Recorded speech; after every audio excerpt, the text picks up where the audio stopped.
الحمد لله رب العالمين والعاقبة للمتقين والصلاة والسلام على سيد الأنبياء والمرسلين وعلى آله وأصحابه أجمعين. قال الله تعالى في القرآن الحكيم: بسم الله الرحمن الرحيم. وقال لهم نبيهم إن آية ملكه أن يأتيكم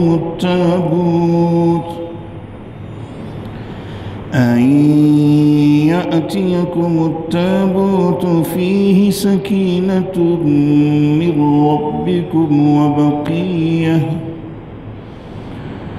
وبقية مما ترك آل موسى وآل هارون تحمله الملائكة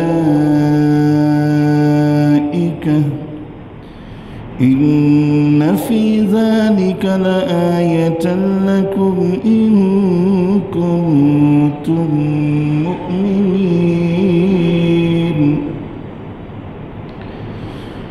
آمنت بالله صدق الله العظيم وبلغنا رسوله النبي الكريم الأمين والصلاة والسلام على سيد الأنبياء والمرسلين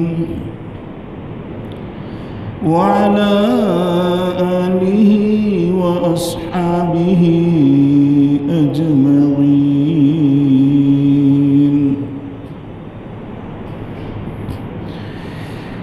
إن الله وملائكته يصلون على النبي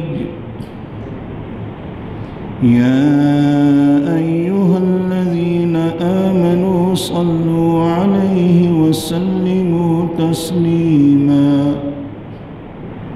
الصلاة والسلام عليك يا سيدي يا رسول الله وعلى آلك وأصحابك يا سيدي يا حبيب الله. الصلاة والسلام عليك يا سيدي يا مكي يا مدني يا هاشمي يا مطلبي يا سيد المرسلين وعلى آلك وأصحابك وأهل بيتك وأولياء ملتك وأمتك يا سيدي يا رحمة للعالمين.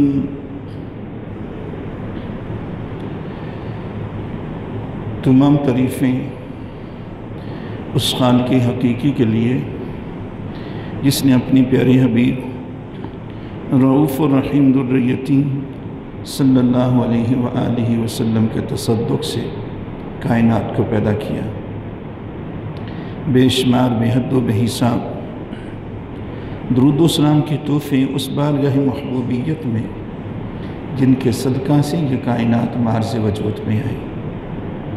حمد و ثنا کے بعد بارگاہ ربوبیت میں دعا ہے کہ پروردگار دو عالم جل شانہ نبی رحمت دو عالم صلی اللہ علیہ وآلہ وسلم کے توسل سے مجھ نہ چیز کو حق اور سچ کہنے کی مجھے اور آپ سب کو حق بات کو سننے سمجھنے اور اس پر عمل کرنے کی توفیق مرحمت فرمائے.